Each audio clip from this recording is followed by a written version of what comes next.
So this metaphor about what we feed to children and what we expose our students to in terms of language, I think can be quite useful.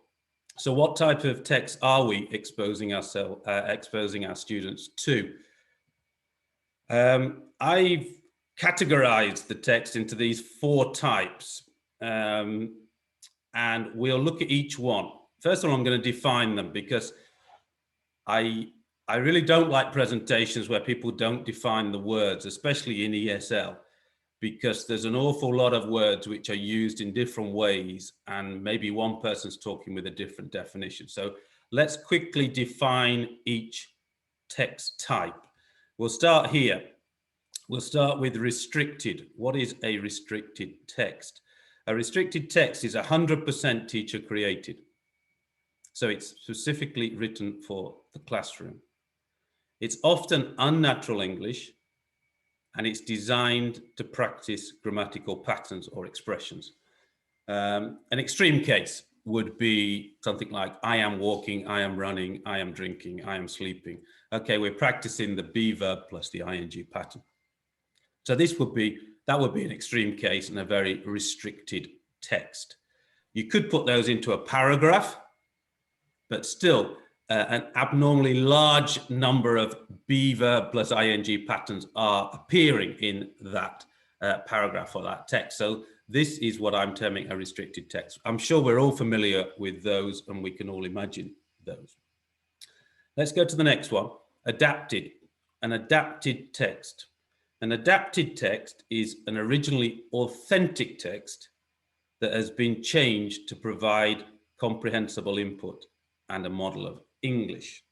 Okay, so these adapted texts were not written specifically for the classroom. They're taken from the real world, but they've been changed. Next one, authentic like. Authentic like text. An authentic like text is 100% teacher created, written specifically for the classroom. It's naturally sounding text and it's providing comprehensible input and a model of language. So it's not specifically trying to practice a grammatical point as usually the restricted texts are. Okay. And the last one, authentic. Authentic is an unaltered text. That's the key word, unaltered. It makes no changes have been made to accommodate a language learner. So it is unaltered text, providing real world input and a real world model of the language. Okay, so these are the 4 text types we've got. I'm going to go quite quickly through these, but hopefully we can recap it. If you want me to recap it, just save that till the end and then, or ask in the chat and we can go back after we've finished. So we've got restricted, adapted, authentic like, and authentic as these 4 text types. So now let's go on to the limitations and benefits of each text type. First of all, restricted text type. Yeah, there's some positive points. This is why they're used. This is why teachers write them, because they want to control the level. They want to control the language. And these texts target specific points which the teacher is trying to teach. Especially if you're on a grammatical syllabus, these texts are going to be quite prevalent in the classroom. What it doesn't do, what restricted texts do not do, is they're not meaning focused.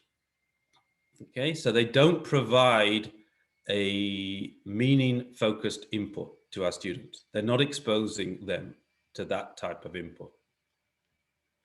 They're also isolated pattern practice usually. And in the real world, patterns do not get isolated. They're all part of a discourse. And so it's unnatural. It doesn't provide a real world model of English. To be honest, though, that's not what it's trying to do. That's not what it's designed to do, but it's worth pointing out. These are the weak points. This is what it doesn't do. Okay. Going on to the next one, adapted. Adapted text. Remember, adapted is an authentic text. It's taken from the real world and it's changed. So Again, the positive points, the level can be adjusted slightly.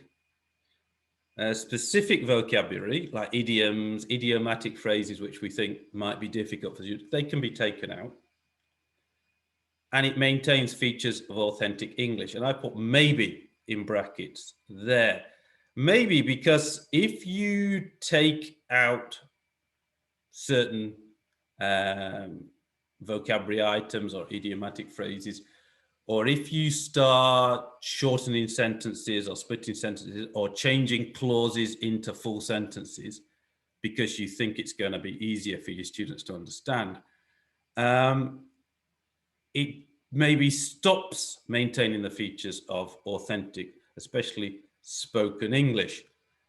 Adapted, really, it depends how much you adapt it. If you adapt it a lot, at one end you've got restricted. You'll end up with very, very restricted text if you make lots and lots of changes to the authentic text. But at the other end, if you don't make any, you've got, well, it's the same as authentic text. So although this is a label or a category that I'm listing up as one of the four, it really lies between restricted on the one hand and authentic on the other. Authentic like, an authentic like text. Remember, authentic like is 100% teacher grade. It's written specifically for the classroom. And it's got quite a lot going for it, really, authentic like text. The level is controlled because, well, the author's writing it, or the course book, the author team is writing it for a particular level. They can control the language. It should include the features of real English. Obviously, that depends on the skill of the authors. And it should be natural sounding. That's the aim of it.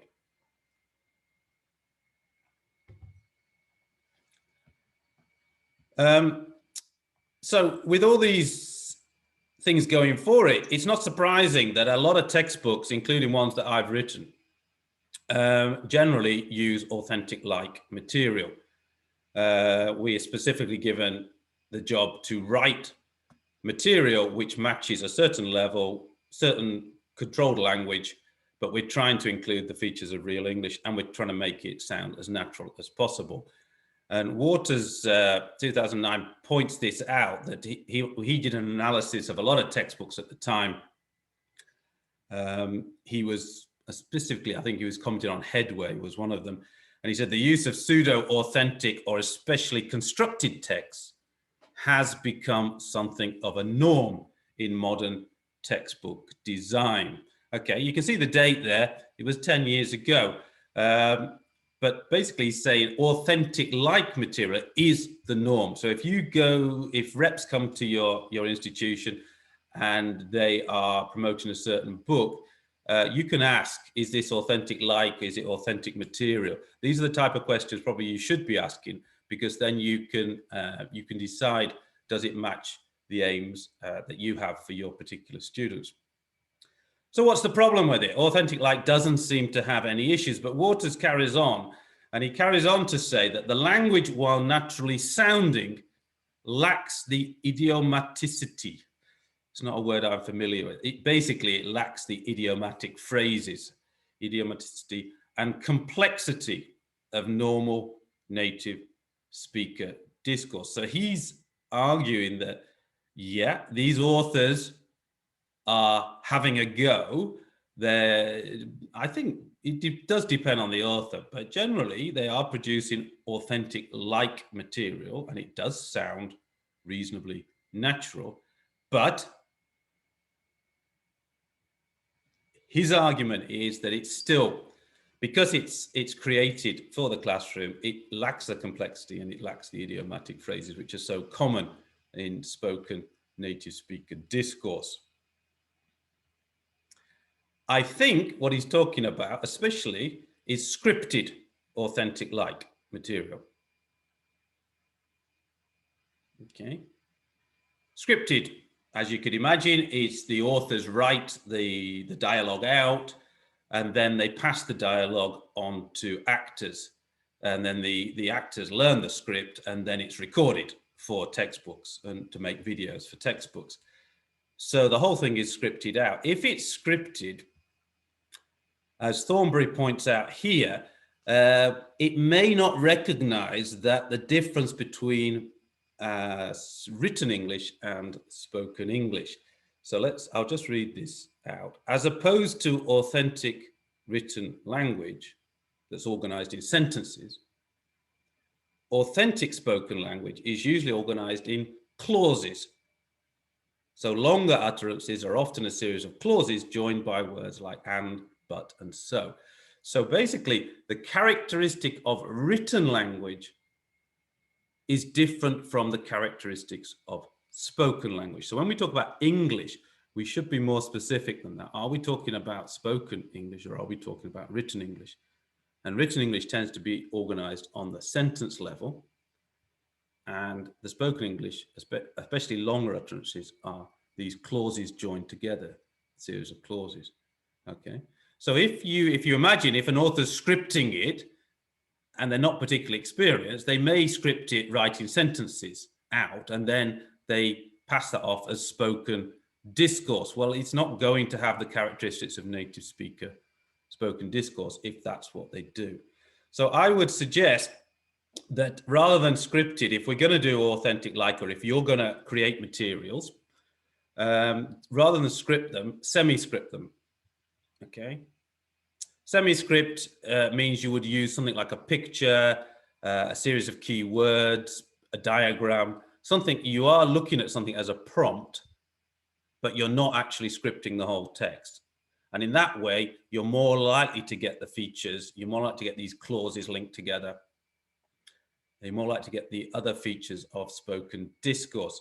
Even better than that, you could go to unscripted authentic like text, where, as you could imagine, as the label suggests, the authors don't write it. What you do when you're creating these type of texts is you ask the participants, the actors, that you're going to meet for the first time, say casually. I want you just to be yourself, introduce yourself, and just say hi to people. And let's have a look at an example of an unscripted text. This is taken actually from the new course, Connections Level 2.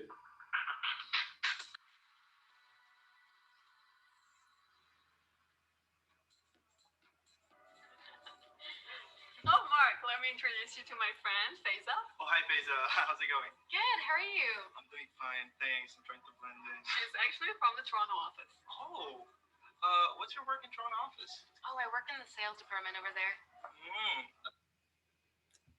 Okay, so that's what you get when you unscript the text. You just throw the people in and say, okay, this is the situation, introduce yourselves, meet up. The idea being that you'll end up with much more of a finished text, which has all the characteristics of authentic English, but it's not authentic because it is written specifically for the classroom. Why is it important? Okay, let's look at this quote from Jeremy Harmer from his book, The English Language, the Handbook of the Practice of English Language Teaching. It's vital for students to get practice dealing with written text and speech. This is the key part where they miss quite a few words, but are still able to extract the general meaning. Okay, so this challenges perhaps our image of difficulty when we get, including myself, I get worried that the students aren't going to understand the whole text. But what Harmer's suggesting here is actually it needs to be difficult. The text needs to be above the level where they can understand the whole thing, because they've got to get used to being able to extract the general meaning, because that's what you're going to have to do in the real world. And I can relate to this from learning Japanese here, that is exactly the case, that a lot of the time I couldn't understand a lot of the words and had to grapple. And I think grapple is the right word. You have to grapple and work really hard to get the meaning. And so you're switched on and very actively searching for the meaning of the text. And this is what Harmer is addressing here. So let's go on to authentic and the benefits of that. And that is the benefit of it, that the students are probably not going to understand every word, but they're going to have to grapple to get the meaning from the text. Okay, so remember, it's unaltered text. It's providing this real world input. Let's take a few views from teachers. This is from Lansford 2014. All these references will be sent to you by Pearson after this or later in the week. Views from teachers: helps prepare learners for the real world of communication, guide learners towards the language they need for their particular context, motivate learners to communicate because they help. Motivate learners to communicate because they help make communication real. Okay, there is the authentic materials.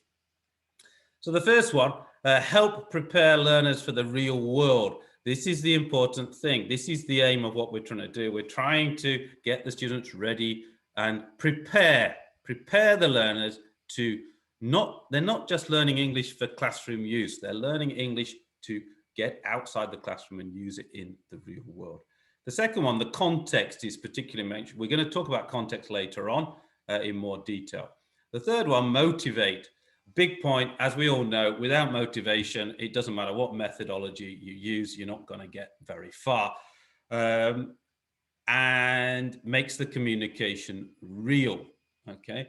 Authentic materials motivate because the student knows, oh, this is what native speakers are reading. This is what they're listening to. This is what they're watching. And I'm the same now. And this is really, really motivating for the students. This slide I've put in particularly at the moment because, as I imagine everybody here, it's so frustrating doing online stuff because I can't interact with you as an audience. But I imagine everybody here is doing quite a lot of online teaching at the moment. I certainly was last year. Actually, in Japan, we're going back to face-to-face from April when the new school year starts in next week, actually.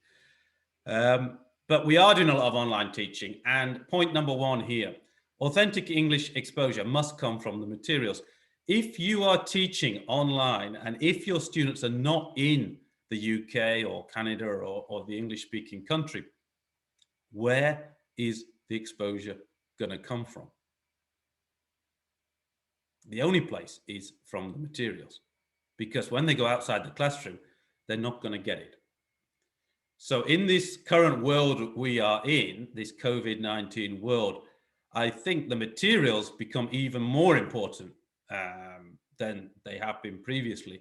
And their role is to provide this exposure to authentic English and real work, because the students are not going to get it outside the classroom. Number two, they need a lot of exposure, again, for the same reasons. They're not going to get it outside. So hopefully the course will not just have one page of authentic material, it'll have lots of supplementary material as well, which you can use and the student can use to get more and more exposure to authentic English. The third point may be particular to Japan, although when I've been to Korea, Taiwan, it's similar over there. The textbooks used here are government approved, and they tend to be quite restricted texts, especially in the junior high school.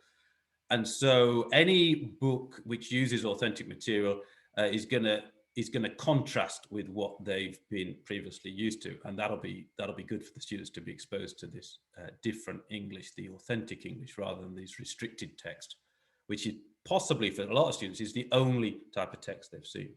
So four, it'll be up to date, should be fresh and very motivated because of this, that they'll see this is from the real world. This presentation today is educational. I'm talking about the education side of it, but as I mentioned in the introduction, I did used to run my own private language school, and I know how important it is that the sales part of it and the appeal to students.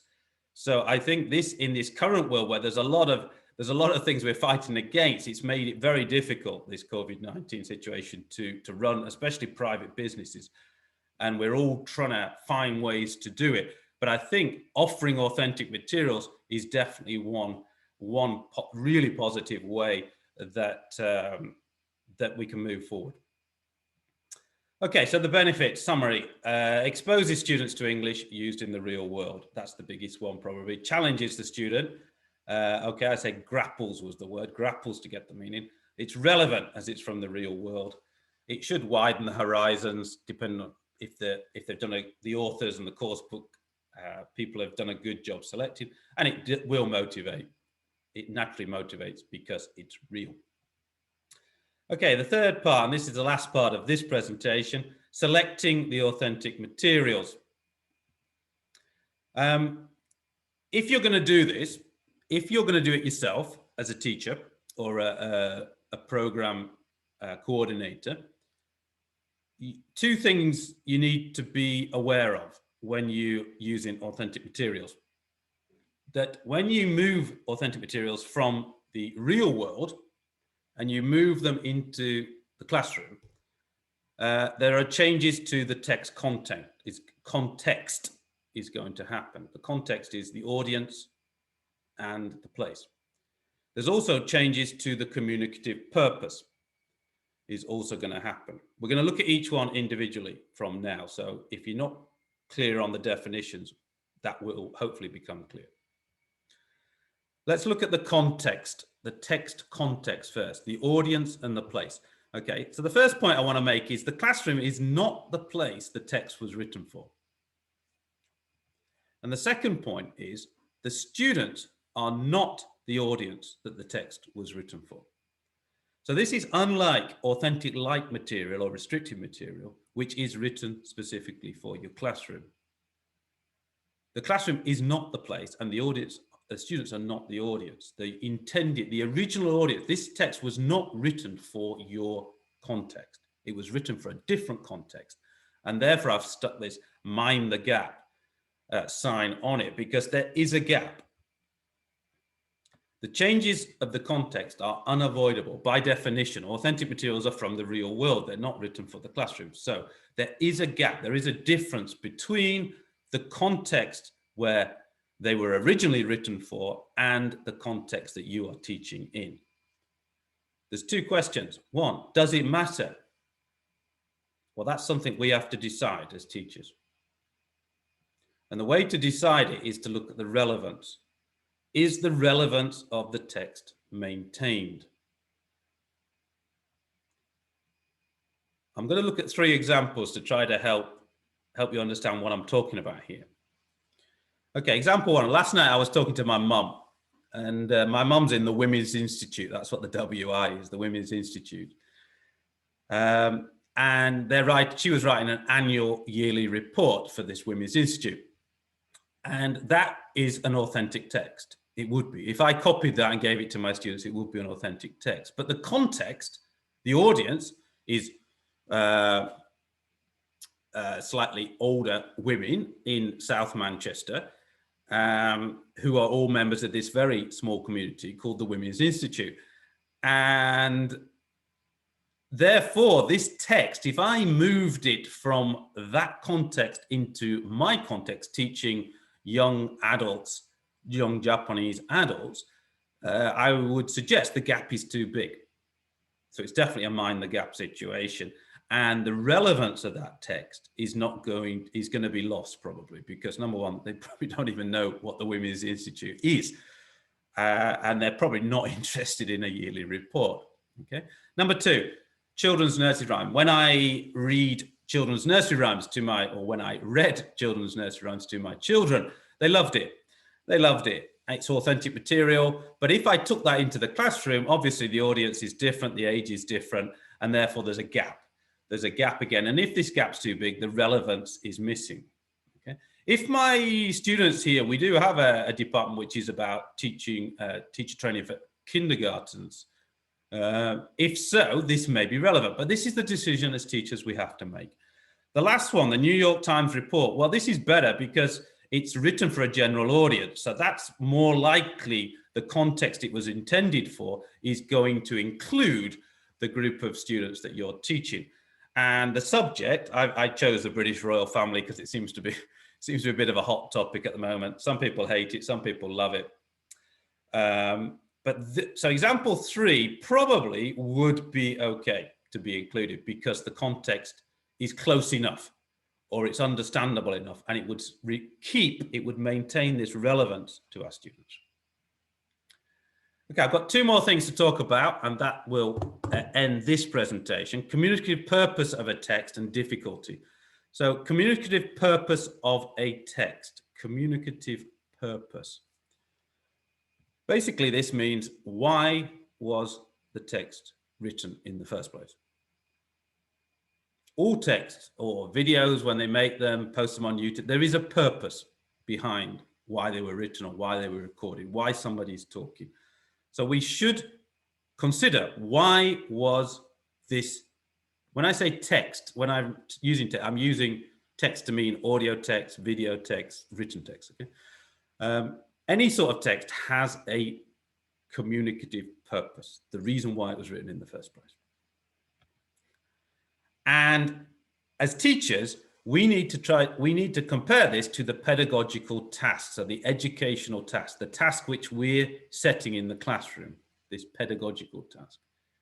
We need to compare the original communicative purpose with the task we're actually setting in the classroom. Again, examples, and I'll give one example because this will help you to understand the point. That weather report, for example, if I recorded last night's weather report off the TV and I took it into my class and I played it for my students, it's authentic material. It came from the TV, it's designed for native speakers. And then I asked them at the end of it, okay, now you've listened to it, now work in pairs, or half the students watch the video, half the students don't, so there's an information gap. And then the students who watched the weather report then tried to tell their partner what the weather's going to be like tomorrow. If so, the task matches the communicative purpose that the text was originally written for. So there's no problem with that. Everything is, it maintains the authenticity of both the text and the task together.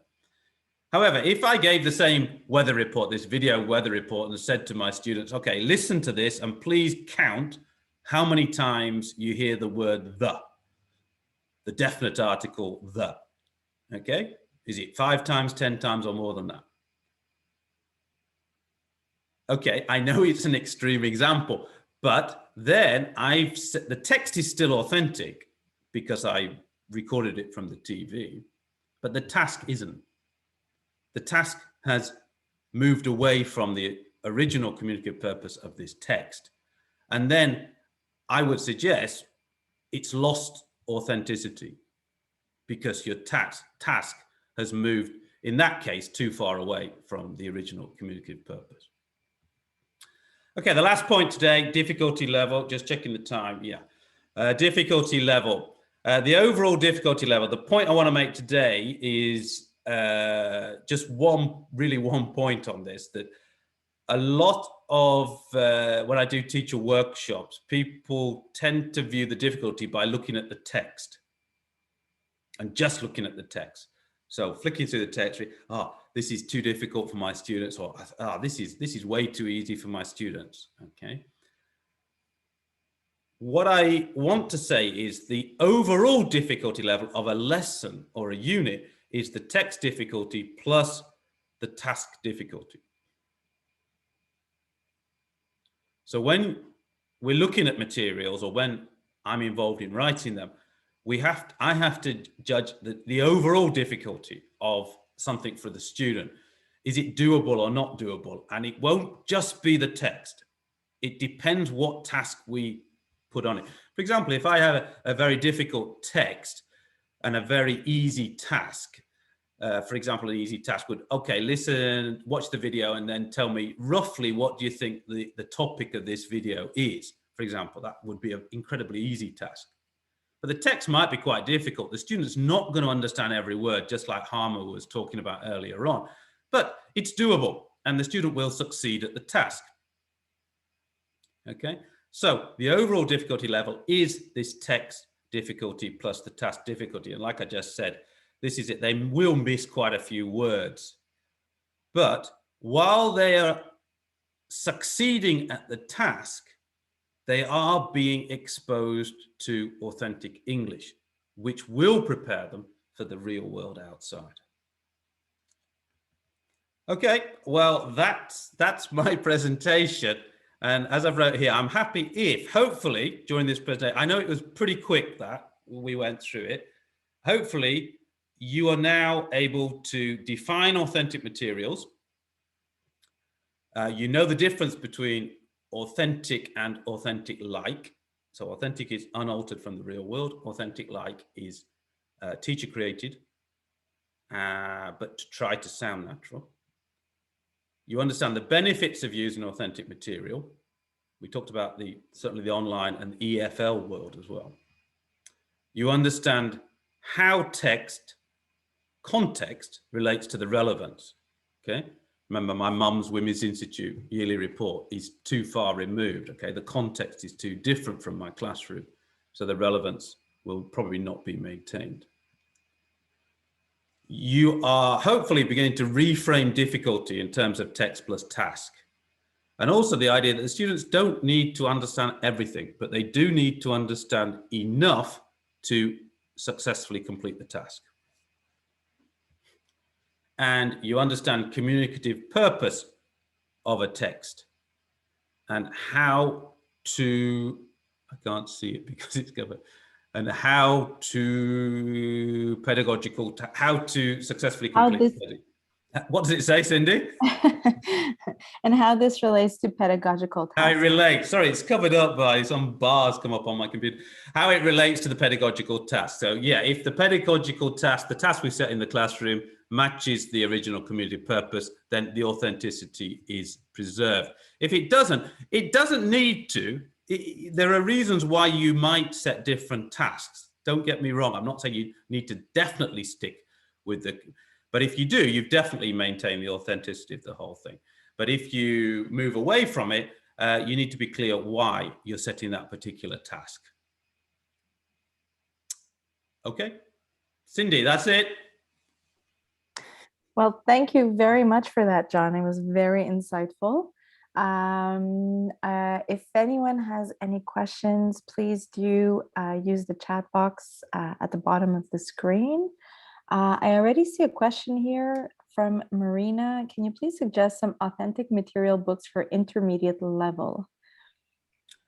Well, maybe I should pass that over to you, Cindy. Yes. Well, we definitely recommend you have a look at our new series, Connections, which John is series consultant for. And I do encourage you to speak with your representative, your sales representative, who would be able to provide you with more information. Okay, we have a few more questions coming in here. So with authentic text, the vocabulary is often changing according to popular usage. For example, I'm down with your thoughts versus your thoughts leave me down. Is it a problem when you're teaching out of your home country as you are?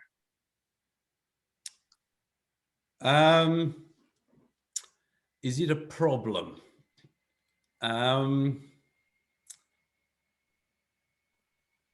No. I think the answer is no. Is it a problem? No, it's not a problem. If the phrase causes me trouble, i.e. if I think the phrase is quite taboo, it's taboo language, or it could be misinterpreted, it could be interpreted as rude to somebody, then I think it's a problem. If it's just a phrase which has been misworded, it isn't a problem. And that's actually one of the points, that when students will come across this, and if the student's able to pick it up and say, I think this sounds a bit odd, this sounds a bit weird, then great, because then but if they understand what the meaning is, and that's what we do all the time. That's what we do all the time. That when we don't pick up somebody if they sort of switch words around the other way. But as long as we understand, because the communication, the interaction is all meaning based in the real world. We're trying to understand what the person's talking about. What's their point? And as long as we can do that, then that's okay. As a teacher, I might pick it up. Yeah, I might pick it up in the classroom, answer the question. It's not a problem. In fact, it's an opportunity for me to, if I wanted to focus on that particular expression, I could pick it up. But if I thought, well, the expressions doesn't matter, it doesn't affect, as long as the student can understand the meaning of my text.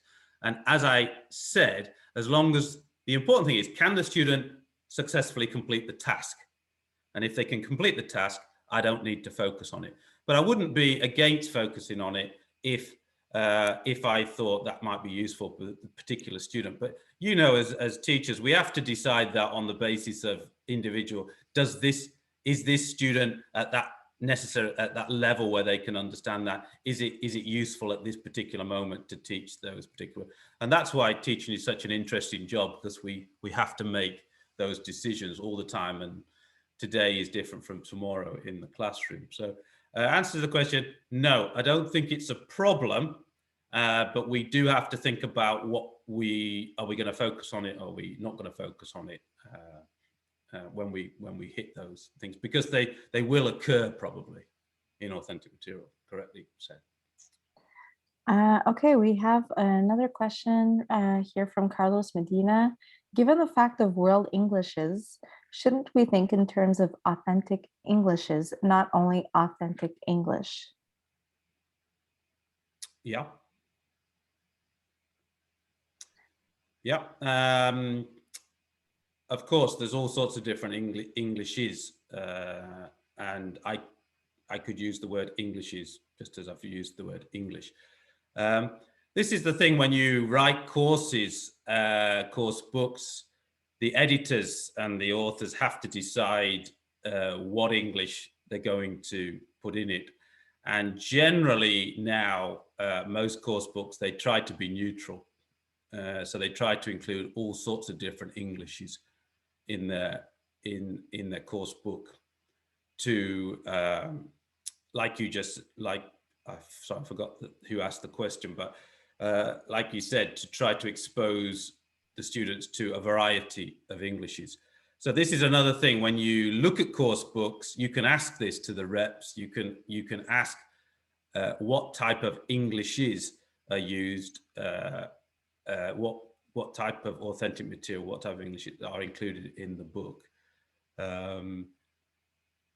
And on the connections course, it's purposely written to be basically country neutral. So it includes lots of different Englishes within one particular, even within one particular unit, and definitely within one particular level. So good point, thanks. We have another question here. So according to your definition of authentic texts, how can textbooks be authentic?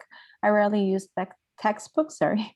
I teach at a post-secondary institution for listening skills. I use contextualized TED Talks a lot, and also podcasts.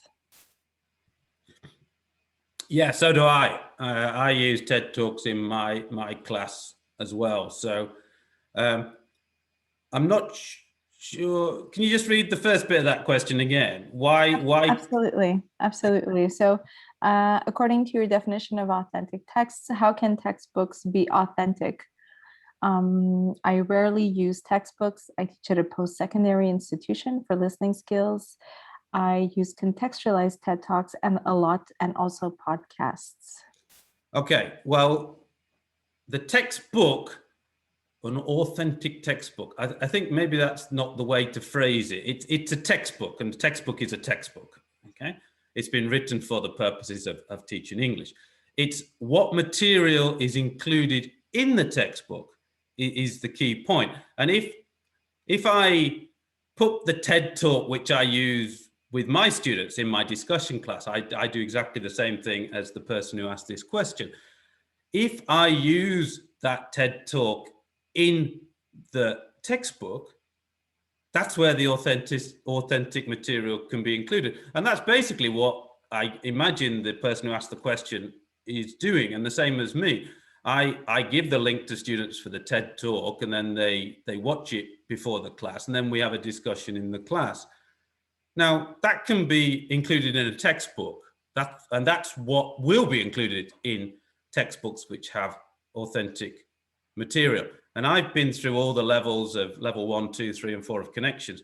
And that is exactly what they do. They find videos from the internet, from the real world, and then use them in the textbook. So yeah, the question is the textbook authentic? Well, no, the textbook is not authentic. The textbook is a textbook and it's designed for teaching, but the material in the textbook has been taken from the real world. So the material is authentic.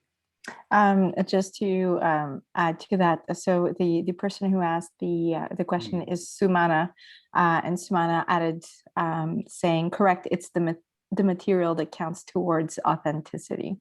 Yeah. So we have another question here from Marina. TED Talks are great, but what about lower levels? Yeah, Marina, I agree with that question. And when it's the most challenging level 1 on this particular course, or the lower levels is the most challenging area to use authentic material, because as you can imagine, authentic material, if the lower levels cannot, they don't need to understand it all, but if they can't understand enough to get the general meaning, then we're really struggling. So the lower levels is where I think textbooks could use authentic like material, because they may need to, depending on what level. And if you're teaching lower level students, you may be looking for authentic material out there, and then when you've used it, you think, oh, it's not really working. However, I would like to point out the last point I made in the presentation, that be aware you can adjust this difficulty level by the task that you set. So if we just give them a video and say, okay, watch the video and tell me all about the video, that's perhaps, if you think the video is too difficult for the lower level, then adjust the task. And that by adjusting the task, you adjust the overall difficulty level. So two points to my answer to that question. One is, yeah, the lower levels is the most challenging, and probably there is a case for using authentic like material if you can't find authentic material which is at a suitable level. That said, authentic material it's not all difficult, as you know. I can find you very big range of authentic material. Some's pretty easy and some is incredibly difficult to understand. So it's a matter of selection. And if the author team and if the editor team do a good job at the lower levels, they probably can find authentic material that will work, as long as it's joined with a task which is suitable for that level of student. Okay, but where they can't, they can use authentic like material, as long as it's the best way is unscripted or semi-scripted. Okay. Fantastic. Are there any other questions? We might have some time to take 1 or 2 questions if there are any. You can also unmute your mic if you'd like to ask the question yourself. Yeah. Cindy, I've written up a little article about the content of this presentation. I don't know if that's possible to send that out to participants, just to it just recaps mainly the main points, because I did go through this pretty quickly actually. So is that possible? Absolutely. So we'll be sending out the email with both the link to the recording and the article to everyone who attended and registered to the webinar. So you'll definitely be receiving it probably in the next 24 hours. You can also reach out to your sales rep, whether if you haven't received the article or if you'd like more information, then definitely do reach out to your rep. I'm sure that they'll be able to help you. Yes, Sumana also, so we have Carlos who says, thanks a lot, John. Cheers to you. Glenda Fish, thanks very much. Lots of food for thought.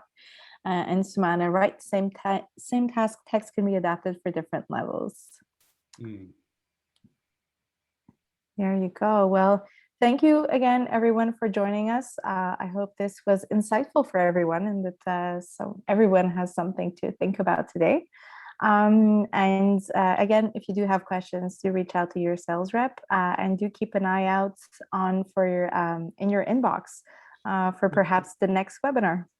One thing I would like to say to all the participants, if there is something you would like the next webinar to be on, please don't hesitate to contact people at Pearson, because today was like raising awareness more and defining, but we could move towards more are there particular ways to teach authentic material, that type of thing. So if there is something that you'd like the next one to be on or something to address, please don't hesitate to get in touch with Pearson. And then if they invite me back, then perhaps that could be the next topic. We most definitely will. So thank you very much, everyone, and have a nice afternoon, evening, or day. Thanks very much. Bye.